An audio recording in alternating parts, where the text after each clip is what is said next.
So guys चीजें शुरू कर लेते हैं कुछ ट्रैफिक डिलेज से जो डब्ल्यूडब्ल्यूई देख रही है आजकल, क्योंकि ऐसा ही कुछ हो गया थी जजमेंट डे के साथ। देखो, जब WWE SmackDown Madison Square garden गया था तब वहां के ऑफ एयर के लिए कुछ मैचेस बुक किए गए थे, जैसे JD McDonagh Finn Balor versus Awesome Truth. But judgment day की फ्लाइट डिले की वजह से इस मैच को जल्दी से कैंसिल कर देना पड़ा और जजमेंट डे की जगह ले ली प्रीटी डेडली ने। और फिर वही हाल डेमियन प्रीस्ट का भी हो गया। भाई उनका तो पूरा मैच ही कैंसिल हो गया, उन्हें जे उसो के साथ लड़ना था फॉर द चैंपियनशिप। लेकिन क्या कर सकते हैं, मैच कैंसिल हो गए फ्लाइट डिलेज की वजह से, जिसके चलते उन्होंने एक पोस्ट भी किया और कहा कि भाई मैं माफी मांगता हूँ भर भर के, ये बिल्कुल होना नहीं चाहिए था लेकिन हो गया तो अब क्या कर सकते हैं। बट चलो, इसने मेरे दिल को बहुत चोट पहुंचाई। होप आपको तो ये शो देखने में मजा आया होगा और ये कहकर डेमियन प्रीस्ट शांत भी हो गए। बाकी कोई ना, वैसे भी ये मैच ऑफ एयर के लिए बुक किए गए थे तो टीवी पर इसका कुछ खास फर्क तो पड़ा नहीं। और अगर आप चैनल पर नए हो तो देखो अभी लाइक एंड सब्सक्राइब कर दो, आपको 1 सेकंड लगेगा बट मेरी लाइफ बन जाएगी। है इस वीडियो को एंड तक पूरा देखना। एंड नाउ आप देख रहे हैं रेसलमैनिक्स एंड सब्सक्राइब करना तो बनता है। वेल द इमॉर्टल हुल्क होगन आजकल बहुत ज्यादा वोकल हो रहे हैं भाई, सबके बारे में बात किए जा रहे हैं, फिर चाहे डब्ल्यूडब्ल्यूई हो या फिर उनके सुपरस्टार्स के बारे में। पहले तो उन्होंने ब्रॉन ब्रीकर को प्रेज किया, उसके बाद सेथ रॉलिंस को पकड़ लिया उन्होंने। और हुल्क होगन ने कहा कि सच बताऊं तो Seth Rollins is the best in the world, उनको किसी की हेल्प की जरूरत नहीं है, वो अपनी मेहनत से यहाँ तक आए। आप उन्हें किसी भी सांचे में डाल लो वो इजीली उसमें ढल जाएंगे, चाहे फिर फेस रहना हो या फिर हील रहना हो, दोनों ही कैरेक्टर को वो कॉन्कर कर चुके हैं, इसलिए he is simply the best. And कुछ यही वर्ड्स थे होगन के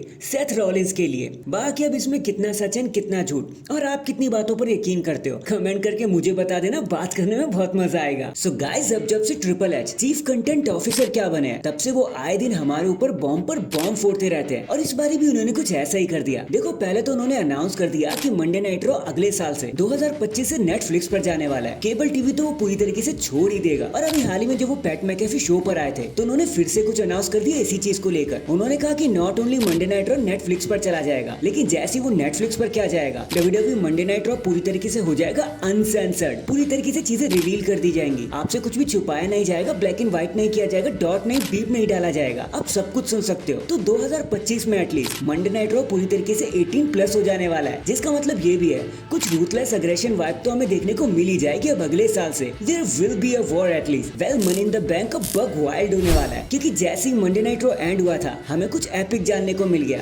सबसे पहले चीज तो आई थी Seth Rollins and Damien priest के बीच में कि उनमें एक स्टिपुलेशन ऐड हो गई है, और वो स्टिपुलेशन है कि जब सेथ रॉलिंस डेमियन प्रीस्ट को अगर हरा देंगे मनी इन द बैंक में तो वो हमेशा के लिए जजमेंट डे को छोड़ देंगे। एंड इस पर डेमियन प्रीस्ट ने भी हामी भर दी है और ये चीज ऑफिशियल हो गई है, जिसका मतलब साफ है कि आज नहीं तो कल वन वे और दी अनदर जजमेंट डे को बाय बाय कहना ही पड़ेगा डेमियन प्रीस्ट को। एंड दूसरा फैक्ट ये निकल कर आया कि फ्राइडे नाइट स्मैकडाउन से, क्योंकि अब finally 6 man tag team match book कर दिया गया है, वो भी MITV 2024 के लिए। Cody Rhodes, Kevin Owens and रेंडी Orton versus the blood line. अब इसी कहते हैं ना असली बैंगर। डब्ल्यूडब्ल्यूई ने खुद इन चीजों को ऑफिशियल कर दिया है तो आतिशबाजियां होना तो बनता है। वेल, जब क्लैश एट दी कासल था हमने तभी आपको बता दिया था कि ये मैच आने वाला है और लो अब ये ऑफिशियल भी हो चुका है, तो देख के मजा लेना आप लोग। Next here comes the money, मतलब शेन मैकमैन को तो आप जानते ही होंगे भाई, इनको कैसे भूल सकते हैं हम। तो कैसे इन्होंने सालों तक डब्ल्यूडब्ल्यूई को सर्व किया पूरी यूनिटी के साथ, पूरे दिल के साथ और रिस्पेक्ट के साथ। और अभी हाल ही में उनके लिए एक रिपोर्ट भी आ गई है कि वो चुपके चुपके से AEW के साथ काम कर रहे थे, but that not the case anymore, क्योंकि खुद टोनी खान ने इस पर बयान देते हुए कह दिया कि भाई मेरी तो कोई बात नहीं हुई मैकमैन वगैरह से, भाई ऐसा कुछ नहीं है। तो ये रूमर तो यही खत्म हो गया। बाकी रही बात कि उनका डब्ल्यूडब्ल्यूई में अब रोल क्या है, क्या रिश्ता क्या रहने वाला है उनका, तो भाई बात यह है कि कोई भी रिश्ता नहीं रहने वाला। उनके सारे ही कॉन्ट्रैक्ट, चाहे वो सुपरस्टार के हों चाहे वो बैक स्टेज के हों,